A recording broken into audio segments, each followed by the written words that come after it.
Episode 728. As for Chen Guo, after keeping enough materials to stock the guild warehouse, he spent the entire day selling the rest on the market. She wasn't in a rush to sell, so she mostly stuck to retail. As for those big guilds or studios trying to buy in bulk at low prices, Chen Guo wouldn't even give them the time of day. Every major guild watched Chen Guo selling materials as chasing haze, grinding their teeth in frustration. Who was chasing haze? They all knew. They had moles planted inside Happy Guild. Chasing haze wasn't high level, but in the Happy Guild, she was the one who really ran things. Where did all these materials he's got on hand suddenly come from? Every guild knew, with absolute certainty, that Lord Grimm had earned every last bit of it from them. They made a profit off them, and now they have to buy it all back with their tails between their legs. Just thinking about it is enough to make you spit blood. But profit came first, and collecting materials had always been a key task for their guild. They figured they might as well take what they could get, but when they actually went to collect, the prices were even higher. Even with profit as their priority, the guild leaders still had their pride. Buying them back at such a high price? That's not just a bloody nose, that's a full-on face explosion, unbearable. With no other choice, he could only watch helplessly as a mountain of materials was bought up at these high prices. Chen Guo, not worried in the slightest, kept selling while browsing the market, using the money to buy equipment and swapping materials for gear whenever the chance came up. With both sides busy, when they finally did a thorough inventory of the warehouse that night, they found it had already changed.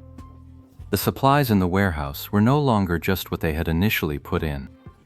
The guild members had finally caught on to the benefits of the guild warehouse and started donating items in exchange for contribution points. Potions, food, all those things crafted with life skills. The guild warehouse was suddenly stacked with them.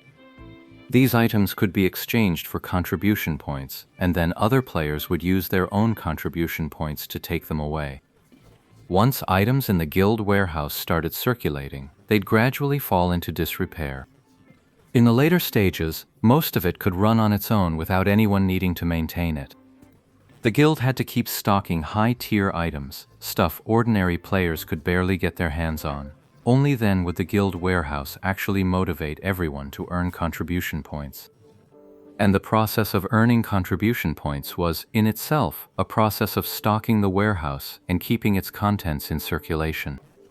With a guild warehouse as the foundation, a guild could finally move toward prosperity. Keep up the good work, everyone. I'll be waiting for you in the heavenly domain.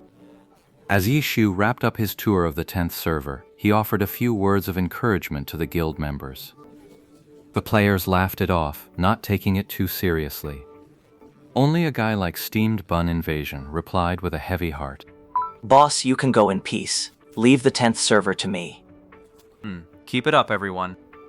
Yishu logged off. In just one day back in the 10th server, he had turned Happy Guild upside down. The establishment of a guild warehouse, that's a milestone. Without a mature guild warehouse, a guild is still just an ordinary recreational guild. But once the guild warehouse was established, it strengthened the guild's appeal to players, and naturally its cohesion as well. Naturally, the spies from the other guilds were quick to relay news of Happy's changes. But no piece of intelligence mattered more than the news that Lord Grimm was about to return to the heavenly domain. Hearing this news, the guild leaders all felt like they were on vacation. As for Happy's guild warehouse, that one's easy enough to deal with. The guild leaders inwardly rejoiced. Lord Grimm might be a god-tier player, but this time he'd slipped up.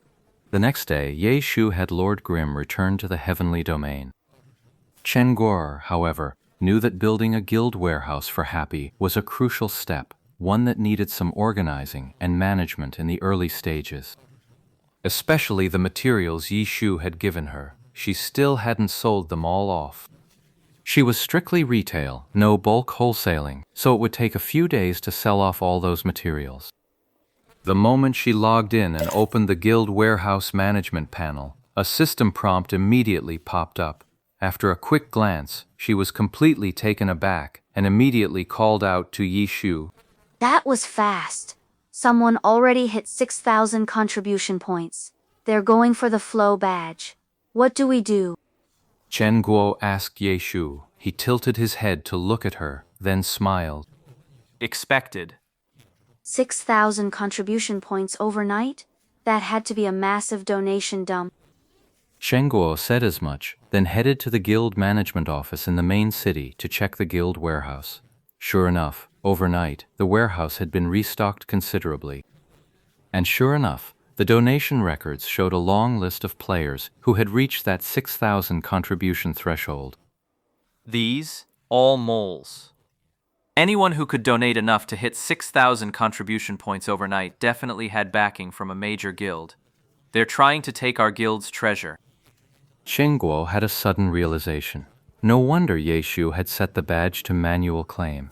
And the fact that so many had already hit 6,000 contribution points, it was only to be expected. Humph, how despicable. Kick them all out. Chen Guo was both indignant and a little excited.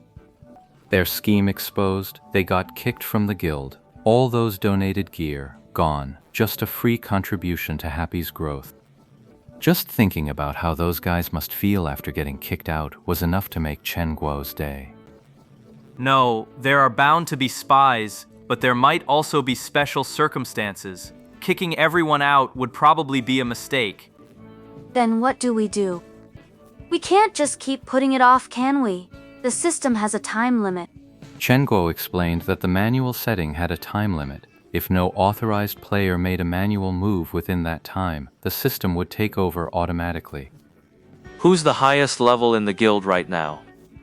Tang Soft Mist. Oh, then give Soft Mist some materials. Let her donate enough for 6,000 contribution points. Grab the land retention badge and post an announcement. Say a lot of people applied, but after the guild weighed everything, they gave it to the highest leveled member, Soft Mist. That should shut everyone up, right? How shameless. Chen Guo let out a sigh of admiration first, but then immediately followed up with another question. What if someone says first come, first serve?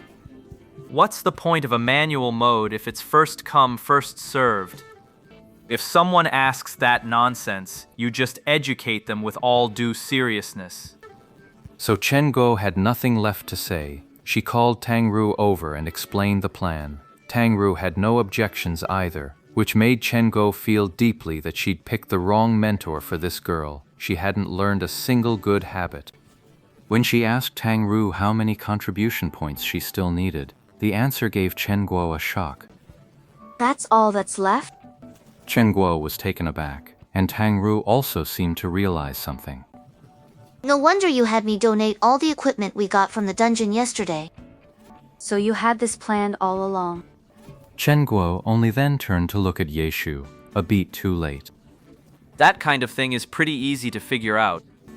For a guild that's already well established, this kind of tactic wouldn't amount to much. Their warehouse is packed, you can't trade away enough to cripple them. But we're just starting out now. If they manage to snatch and destroy the flow badge like this, it'd be a real loss. So we've got to be on guard.